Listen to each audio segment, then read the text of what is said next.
Mes frères et sœurs, que le Seigneur nous bénisse et bienvenue dans ce partage quotidien. Nous parlons du don de la grâce.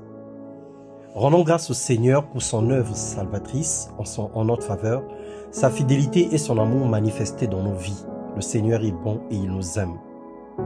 Le don de la grâce a un prix et a une valeur.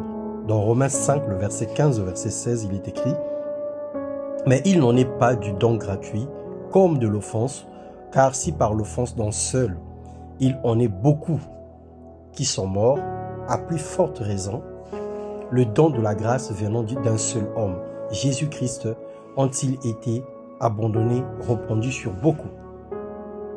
Il n'en est pas comme du don, comme de ce qui est arrivé par un seul à pécher, car c'est après une seule offense que le jugement est devenu condamnation, tandis que le don gratuit devient justification après plusieurs offenses.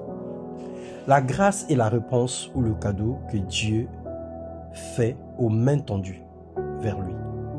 C'est aussi la faveur que reçoit celui qui n'attendait absolument rien, l'offre imméritée de Dieu. La grâce de Dieu, source de salut pour nous. Le simple fait de crier à Dieu, de l'implorer, montre que nous avons la foi et que nous attendons quelque chose de sa part. Cela stipule que nous espérons en son salut, sachant que toutes les prières ne sont pas exaucées, toutes les demandes ne sont pas accordées. Pas parce que Dieu est sélectif ou parce que telle ou telle prière est mal reformulée, non plus l'exaucement est simplement le fruit de la grâce et de l'accomplissement des lois divines. La grâce est une faveur imméritée, sa valeur dépend de l'acceptation.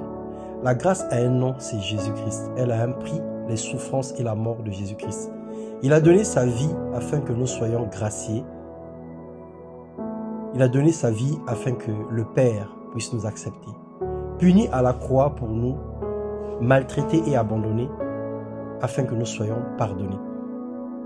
Car la grâce de Dieu, source de salut pour tous les hommes, a été manifestée.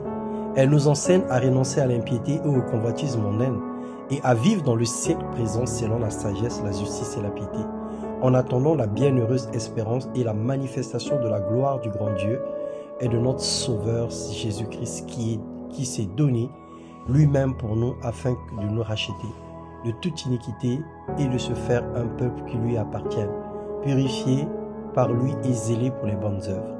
Tite 2, 11 à 14. Bien-aimés dans le Seigneur, que la paix et l'amour avec la foi soient donnés aux frères et aux sœurs de la part de Dieu le Père et du Seigneur Jésus-Christ. Que la grâce soit avec tous ceux qui aiment notre Seigneur Jésus-Christ d'un amour que rien ne peut corrompre. Espère en Dieu, compte sur sa grâce et non sur tes propres efforts, car c'est le pont entre Jésus-Christ et nous. Soyez fortifiés pendant les temps de récolte que nous sommes en train de passer. Soyons fortifiés pendant les temps de sémence pour d'autres et soyons fortifiés pour le dernier bimestre de l'année, pour les derniers jours que nous sommes en train de passer pour traverser l'année 2025. Que le Seigneur te bénisse et t'accorde tout ce dont ton cœur désire, dans le nom puissant de Jésus-Christ. Amen.